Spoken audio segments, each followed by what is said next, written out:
और लोगों के साथ अच्छे रिलेशन बनाना कितना आसान है। इस बुक में आप सीखेंगे कि कैसे आप अपनी पर्सनल लाइफ और आपके पार्टनर के साथ रिश्तों को बेहतर बना सकते हैं और एक बेहतर पब्लिक स्पीकर कैसे बने, जिससे कि आप उन लोगों को इंस्पायर और मोटिवेट कर सकें जिनकी आप परवाह करते हैं। आज हम बात करने वाले हैं इफेक्टिव कम्युनिकेशन के बारे में सिखाने वाली किताब 21 डेज ऑफ इफेक्टिव कम्युनिकेशन के बारे में। जैसे जैसे हम लाइफ में आगे बढ़ते हैं, हम इससे कई लोग जाने अनजाने में बातचीत के खराब तरीकों को अपना लेते हैं। हो सकता है शायद आप भी उनमें से एक हों, लेकिन क्या ये तरीके आपको खुश, सक्सेसफुल, इंडिपेंडेंट और इफेक्टिव होने में हेल्प करते हैं जिसके आप वाकई में हकदार हैं? अगर ऐसा नहीं है तो 21 डेज ऑफ इफेक्टिव कम्युनिकेशन में आप न सिर्फ ये जानेंगे कि आपके बातचीत करने के तरीके से आपकी सक्सेस पर कैसे असर पड़ता है, बल्कि ये भी जानेंगे कि बातचीत की खराब आदतों को खत्म करना, अच्छी आदतों को अपनाना और लोगों के साथ अच्छे रिलेशन बनाना कितना आसान है। इस बुक में आप सीखेंगे कि कैसे आप अपनी पर्सनल लाइफ और आपके पार्टनर के साथ रिश्तों को बेहतर बना सकते हैं और एक बेहतर पब्लिक स्पीकर कैसे बने, जिससे कि आप उन लोगों को इंस्पायर और मोटिवेट कर सकें जिनकी आप परवाह करते हैं। इसके साथ साथ आप अपनी सक्सेस में तेजी लाकर किस तरह अच्छी बातचीत के तरीकों को अपनाकर बड़ी कामयाबी हासिल कर सकते हैं। इस तरह इस बुक में हम बातचीत के 21 बेहतरीन तरीकों के बारे में बात करेंगे जिन्हें आप लगातार 21 दिन तक अपनी लाइफ में अपनाकर अपनी कम्युनिकेशन स्किल्स को बेहतर बना सकते हैं। चलिए फिर शुरू करते हैं और बात करते हैं 21 डिफरेंट हैबिट्स की, जिसमें सबसे पहली हैबिट है लिसनिंग, यानी कि दूसरों को सुने। अगर बातचीत की शुरुआत में या बीच में आपको लगता है कि सामने वाला काम की बातें नहीं कर रहा है, तो बीच में रोकने की बजाय उनकी पूरी बात सुने और समझने की कोशिश करें, क्योंकि हो सकता है कि पूरी बात सुनकर आप उनके नजरिए को ज्यादा और बेहतर तरीके से समझ सकें। एक अच्छा लिसनर बनने के लिए कुछ इंपॉर्टेंट टिप्स हैं, जैसे कि सबसे पहले बोलने वाले इंसान को लगातार बोलने के लिए एनकरेज करने के लिए वर्बल और नॉन वर्बल सिग्नल का यूज करें। वर्बल में एनकरेज करने वाले वर्ड्स आते हैं जैसा कि अच्छा, अरे वाह, फिर क्या हुआ, और नॉन वर्बल में आप अपना सिर हिलाकर और अपने बॉडी की मूवमेंट के थ्रू उन्हें बोलते रहने के लिए एनकरेज करते हैं। इसके बाद सामने वाले इंसान को तब तक बोलने का मौका दें जब तक आपको ना लगे कि आप कोई जरूरी बात कहना चाहते हैं या उनके काम की बात पूरी हो चुकी है। तीसरा, सामने वाले इंसान की बात को सुनते समय किसी साइकोलॉजिस्ट की तरह बिहेव ना करें, जैसे कि आप उनकी बातों को सुनकर समझकर कोई रिसर्च करने की कोशिश कर रहे हैं, बल्कि एक दोस्त की तरह उनकी बातों के साथ एंगेज होने की कोशिश करें। चौथा, अगर आपको महसूस होता है कि सामने वाले इंसान को बेहतर एडवाइस की जरूरत है और आपके पास उनसे बेहतर एडवाइस है, तो उनकी मदद करने के लिए आप पोलाइटली उन्हें सजेशन दें। पांचवी टिप ये है कि सामने वाले की बात को रिफ्रेश करें, जिससे उन्हें लगे कि आप उनकी बात को ध्यान से सुन रहे हैं। एग्जाम्पल के तौर पर, अगर कोई आपसे कहता है कि मैं चाहता हूँ कि आप मेरे साथ वहाँ चले, तो आप रिप्लाई में कह सकते हैं कि अच्छा, तो आप ये चाहते हैं कि मैं आपके साथ वहाँ चलूं, और उसके बाद आप अपनी बात शुरू करें। लेकिन यहाँ पर ध्यान रखें कि सामने वाले की बात को कॉपी ना करें, बल्कि बात को उतना ही रिपीट करें जिससे कि उन्हें ये एहसास हो कि आप उनकी बात को ध्यान से सुन रहे हैं। और आखिर में, इस आदत को अभी से अपनी जिंदगी में अपनाने के लिए अपने किसी भी करीबी दोस्त और परिवार के सदस्यों के साथ इस तरीके को अपनाना शुरू कर दें। इफेक्टिव कम्युनिकेशन की दूसरी हैबिट है कि काउंट करें कि कितनी बार आपने लोगों को इंटरप्ट किया है। इससे न सिर्फ आपको इस बात की क्लैरिटी मिलेगी कि जाने अनजाने में आपने किस इंसान को कितनी बार इंटरप्ट किया है, बल्कि इस आदत को सुधारने का भी एक अच्छा मौका मिलेगा। यहाँ पर कुछ तरीके हैं जिनके जरिए आप इंटरप्ट करने की इस आदत को खत्म कर सकते हैं। सबसे पहले, इंटरप्ट करने की आदत को कम करने के लिए गोल बनाएं और उस गोल को अचीव करने पर अपने आप को रिवॉर्ड दें। दूसरा, इस आदत को कम या फिर खत्म करने के लिए नोट्स बनाना भी बहुत फायदेमंद है, जैसे कि आप अपने वर्किंग स्पेस के कंप्यूटर स्क्रीन पर या अपने मोबाइल के वॉलपेपर पर इसे लिख सकते हैं, जिससे कि पूरे दिन जब भी आपकी नजर इस पर पड़े तो इस आदत को खत्म करने का ख्याल तुरंत आपके मन में आए। और जहां आप ऐसे नोट्स नहीं ले जा सकते हैं, जैसे कि अपने क्लाइंट या बॉस से मीटिंग के दौरान, तो उस समय अपनी इंपॉर्टेंट फाइल या चेकलिस्ट में इसको लिख लें, जिससे कि आपको याद रहे कि आपको अपनी इंटरप्शन की आदत को खत्म करना है। अक्सर आपने अपनी जिंदगी में ये नोटिस किया होगा कि ज्यादा बोलने वाले इंसान के मुकाबले इंपॉर्टेंट बात बोलने वाले शांत इंसान ज्यादा इफेक्टिव होते हैं और लोग उनकी बातों को भी सुनना पसंद करते हैं। इसलिए आप भी सिर्फ इंपॉर्टेंट बात ही बोलें और फालतू की बातों से जितना दूरी बना सके उतनी बनाएं। साथ ही जब भी आप किसी को अनजाने में इंटरप्ट कर दें और तुरंत आपको इस बात का ख्याल आए, तो उसी वक्त अपनी जुबान को दांतों से थोड़ा सा काट लें, जिससे आपको सेल्फ पनिशमेंट का एहसास हो, जिससे अगली बार इंटरप्ट ना करने के थॉट्स पहले से आपके दिमाग में रहें। तीसरी हैबिट है कि एक इंक्लूसिव कम्युनिकेटर बने। आसान शब्दों में कहें तो इंक्लूसिव कम्युनिकेटर वो होता है जो सबके साथ घुल मिल जाता है, यानी कि सिर्फ अपने ओपिनियन या ग्रुप में किसी इंडिविजुअल इंसान के ओपिनियन के बेस पर कोई डिसीजन लेने की बजाय वो ग्रुप में मौजूद सभी लोगों के ओपिनियन लेकर एक बेहतर डिसीजन लेने में विश्वास रखता है। इसलिए आज की यूनिटी एंड डाइवर्सिटी वाली सोसाइटी में ऐसे लोगों की डिमांड बहुत बढ़ती जा रही है। इंक्लूसिव कन्वर्सेशन करने के लिए आपको कुछ इंपॉर्टेंट टिप्स की जरूरत है, जैसे किसी एक इंसान या एक ग्रुप को प्रायोरिटी देने की बजाय मिलजुल कर डिसीजन लेने की कोशिश करें। दूसरा, बिना जाने किसी इंसान के बारे में या उनके जेंडर के बारे में अज्यूम ना करें। जैसे कि अगर आप पहली बार अपने बॉस से मिल रहे हैं और उनके जेंडर के बारे में नहीं जानते हैं तो उन्हें ही और शी कहने की बजाय दे वर्ड का यूज करें। और तीसरा, किसी इंसान की डिसेबिलिटी को बाहर उजागर करने की बजाय उसकी काबिलियत और पॉजिटिविटी पर ध्यान दें। चौथी हैबिट है अपनी वोकैबुलरी को बढ़ाएं, यानी कि उसे इम्प्रूव करें, क्योंकि पर्सनल और प्रोफेशनल बातचीत के दौरान अच्छे शब्दों का इस्तेमाल करने से ज्यादा इम्पैक्ट पड़ता है। क्योंकि जब आप अच्छी वोकैबुलरी के जरिए मुश्किल शब्दों के साथ ज्यादा फेमिलियर होने लगते हैं तो आपकी रीडिंग और बोलने की स्पीड भी बढ़ने लगती है, क्योंकि तब आपको किसी भी शब्द को बोलने के लिए रुकने की जरूरत नहीं पड़ती। अपनी वोकैबुलरी को बढ़ाने के लिए यहाँ कुछ तरीके दिए गए हैं, जैसे कि सबसे पहले हर दिन कोई भी एक नया शब्द सीखे और उसे दिन में कम से कम 11 बार इस्तेमाल करें। दूसरा, नए शब्दों को सीखने के लिए उन्हें अपनी डेली लाइफ में यूज करने के लिए एक एक्साइटेड इंसान बने, जो हर समय मौका मिलते ही नए शब्द सीखने के लिए और उसे अपनी बातचीत में यूज करने के लिए हमेशा तैयार रहता है। तीसरा, हर रोज कम से कम बुक का एक पेज पढ़ें। इसे पढ़ने से न सिर्फ आपकी वोकैबुलरी बेहतर होगी बल्कि इसके साथ साथ आपकी नॉलेज भी बढ़ेगी, जो जिंदगी के अलग अलग स्टेजेस को बेहतर बनाने में एक इम्पोर्टेंट रोल प्ले करती है। और चौथा, कभी भी पूछने में शर्म ना करें। अगर किसी से बातचीत के दौरान आपको महसूस होता है कि कोई वर्ड आपको समझ नहीं आया है तो बेझिझक उनसे पूछ लें, ताकि आपको एक नई चीज सीखने का मौका मिले। पांचवी हैबिट है कि बट की जगह एंड का और नेगेटिव बातों में येट का यूज करें।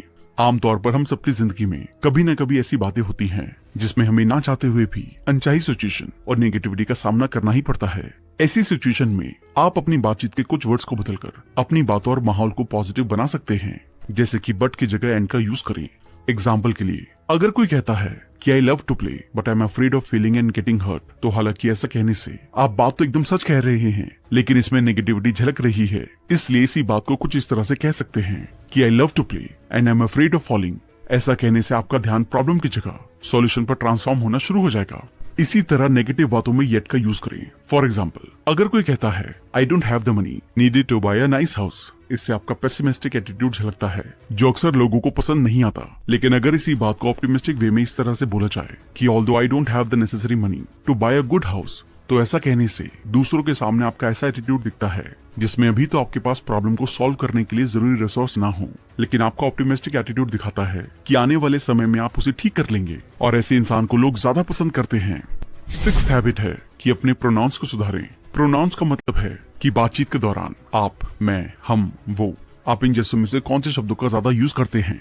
एग्जाम्पल के लिए, अपने परिवार, दोस्तों में, ऑफिस कलीग्स या बॉस के साथ मीटिंग के दौरान आप अपनी बात को कहने के लिए किन प्रोनाउंस का ज्यादा यूज करते हैं।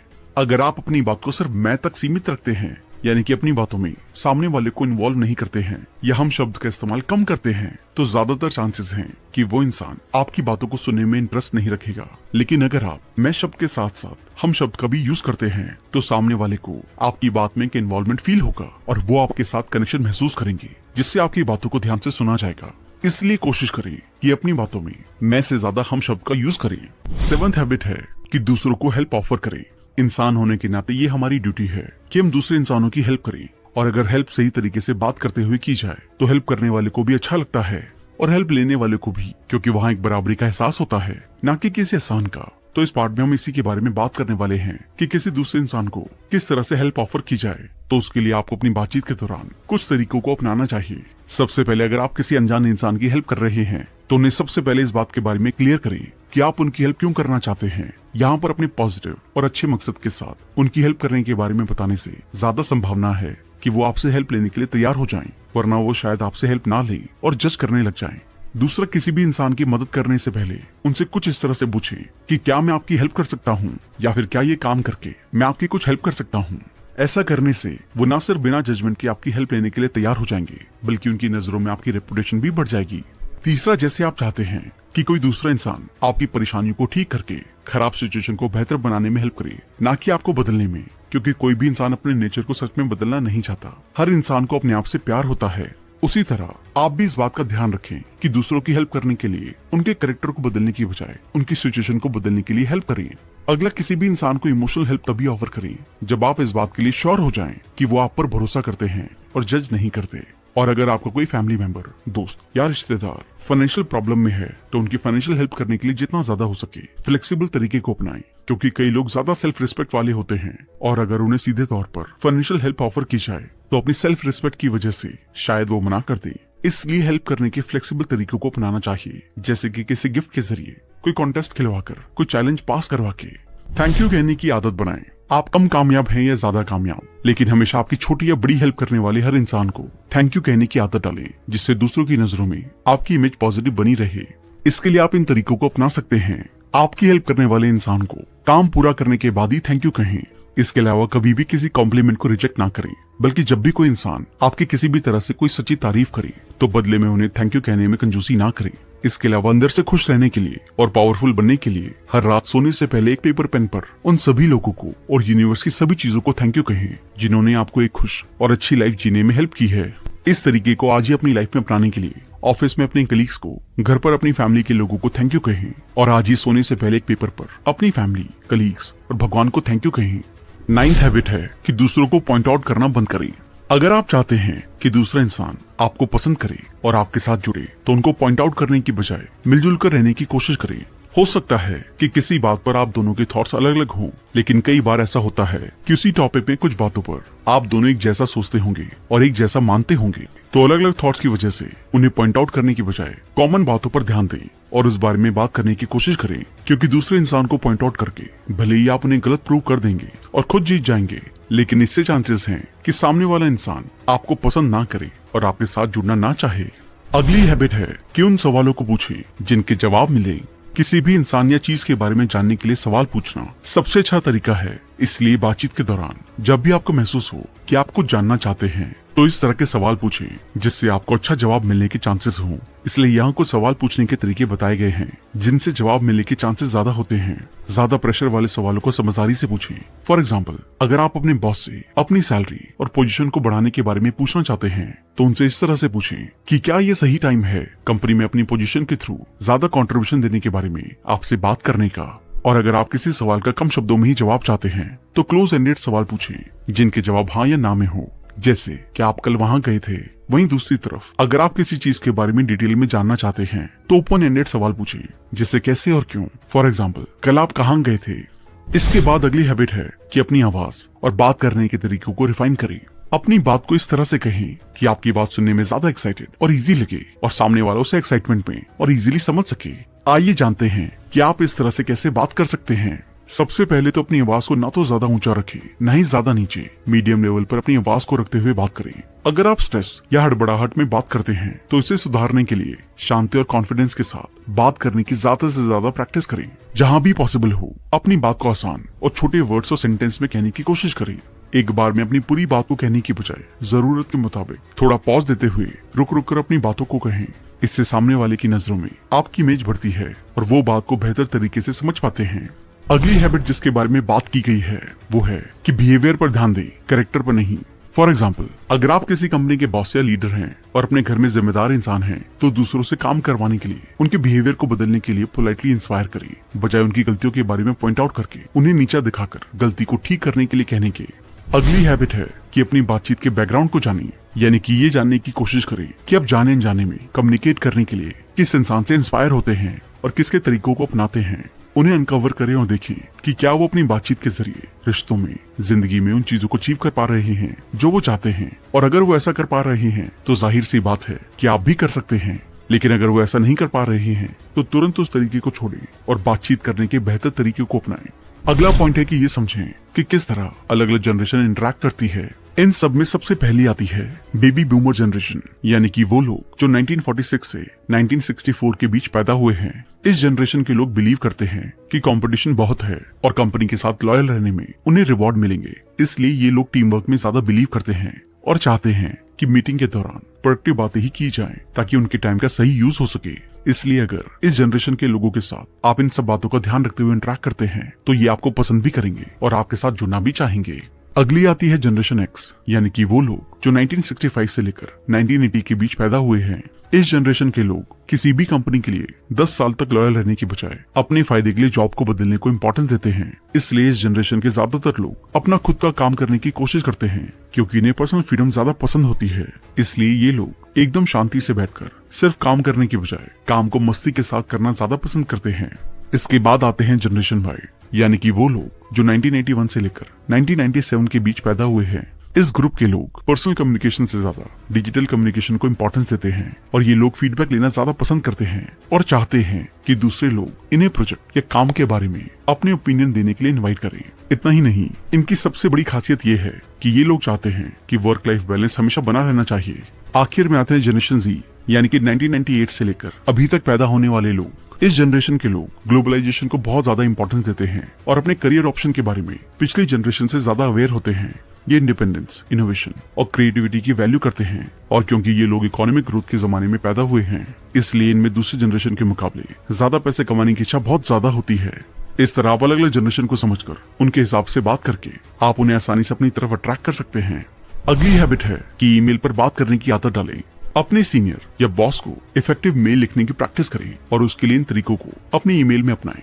अगर दूसरा इंसान आपका कोई सीनियर है तो उनके टोन को मिरर करें। फॉर एग्जाम्पल, अगर वो अपनी ईमेल के लास्ट में योर्स या रिगार्ड्स लिखते हैं तो आप भी उन्हें ईमेल लिखते वक्त अपनी ईमेल के लास्ट में योर्स या रिगार्ड्स लिखें। अपनी ईमेल को पॉइंट्स के साथ लिखें और उसमें अपना कॉन्टैक्ट नंबर जरूर ऐड करें, खासकर तब जब आप दूसरे इंसान से किसी सीरियस मैटर पर बात करना चाहते हैं, ताकि उस बारे में बात करने के लिए वो आप तक आसानी से पहुंच सके। अपनी ईमेल की सब्जेक्ट लाइन को कम से कम शब्दों में ऐसे लिखें कि वो पूरी ईमेल के मेन मैसेज को बताए और अपनी ईमेल को लिखते समय ऐसा फील करें कि मानो दूसरा इंसान आपके साथ में बैठकर ईमेल को पढ़ रहा है। इन बातों को ध्यान में रखते हुए ईमेल लिखने से आप सामने वाले इंसान की नजरिए को भी ध्यान में रखकर एक बैलेंस ईमेल लिख सकते हैं। अगली हैबिट कहती है कि आप अपने आप को नीचा दिखाना बंद करें। हमेशा दूसरे इंसान से बात करते समय अपने आप को उनके बराबर रखें और अगर जरूरत हो तो उनसे ऊपर और किसी जेन्युइन रीजन के बिना अपने आप को नीचा ना दिखाएं। अक्सर कई लोग अपने आप को नीचा इसलिए दिखाते हैं क्योंकि कई लोग घमंडी बनकर जीना नहीं चाहते और आमतौर पर हमारे माँ बाप दूसरों के साथ मिलजुल कर रहने के लिए कभी कभी खुद को झुकना भी सिखाते हैं, जो कि एक अच्छी सलाह है, लेकिन हर समय हर इंसान के सामने झुकना भी ठीक नहीं है। इसके अलावा झुकने का सबसे बड़ा रीजन है लोगों में कम सेल्फ कॉन्फिडेंस होना। और अब बात करें अपने आप को कम मानने के रिजल्ट की, तो जो इंसान ऐसे करने के आदी हो जाते हैं वो अपने आप को औरों के मुकाबले कम मानने लगते हैं, भले ही उनमें बहुत ज्यादा एबिलिटीज क्यों ना हो।